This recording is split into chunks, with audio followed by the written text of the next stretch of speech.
Hello friends, তো আমি হলো গিয়ে শাইন্তিকা, আর এটা আমার first blog, first cooking video. আমি বানাবো পরাঠা। আমার একটু ওভার অ্যাক্টিংয়ের জন্য মাফ করে দিও আমাকে।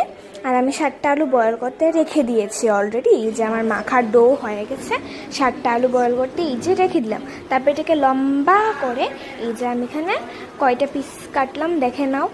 তোমরা যতটুকু নেবে ততটুকু অনুসারে করে গুল্লু করে নেবে হাত দিয়ে। তারপর বয়েল হয়ে গেলে, আলুগুলো বয়েল হয়ে গেলে এটার ভিতরে সল্ট, কাশ্মীরি লাল মির্চ, নর্মাল লাল মির্চ ফর টেস্ট, তারপর এই যে এখানে ধনিয়া পাউডার আর গরম মশলা দিয়ে ভালো করে মেখে নেবে। এই যে এখানে আমি লাল মরিচ দিয়ে দিয়েছি, লাল মরিচের পাউডার, তারপর আমি কাশ্মীরি পাউডার আর কাসুরি মেথি দিয়ে ভালো করে মেখে নিয়েছি। তারপর কড়াইটা দিয়ে দিলাম, কড়াইটা বসিয়ে কড়াইটাকে ভালো করে গরম করে এটাতে তেল দিয়ে দিয়েছি।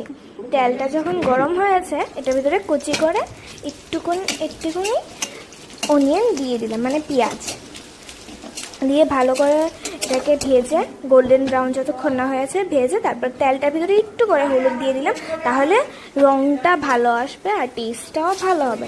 তারপর মাখা যে আমরা আলুটা রেখেছিলাম বয়েল করানো, ওই মাখাটা দিয়ে ভালো করে ওইটাকে ভেজে নিয়ে তারপর রেখে দিবেন সাইড করে, যাতে এটা ঠান্ডা হয়ে যায়। তারপর ওই গুল করানো রুটির মাখাগুলোকে ছোট্ট করে বেলে দেবেন। আর এখানে আমি আছে না একটা ভুল করে দিয়েছিলাম, মানে আপনি দেখেন আমি বলছি, এখানে আমি ঢুকিয়েছি তো অনেক প্রায় ভালোই করে ঢুকিয়েছি, বাট যখন বেলেছি আপনারা দেখতে পাবেন যে আমি একটু ফেটে গেছিলো। আর এখানে আমার এটা রেডি হয়ে গেছে, এটাকে আমি সাইডে একটু ঠান্ডা করানোর জন্য রেখে দিয়েছিলাম।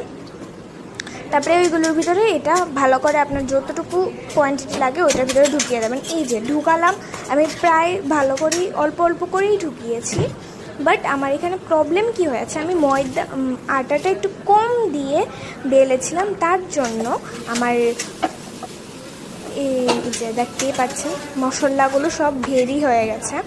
তো তার জন্য ওইটা একটু আপনারা সবাই দেখে নেবেন। আর ছোট্টরা একদম করবে না। আমি এখানে আমার মা আর আমার মানি দুজন ছিল, তাই আমি ওরার হেল্প নিয়ে করছিলাম।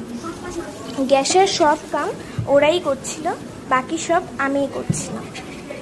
মধ্যে দিয়ে একটু ওর সাথে গ্যাসের কাম করছিলাম, বাট নর্মাল মা তারাই করছিল। আর এখানে দেখতেই পাচ্ছ তোমরা সবগুলো এই ফিলিংগুলো বেরিয়ে যাচ্ছে।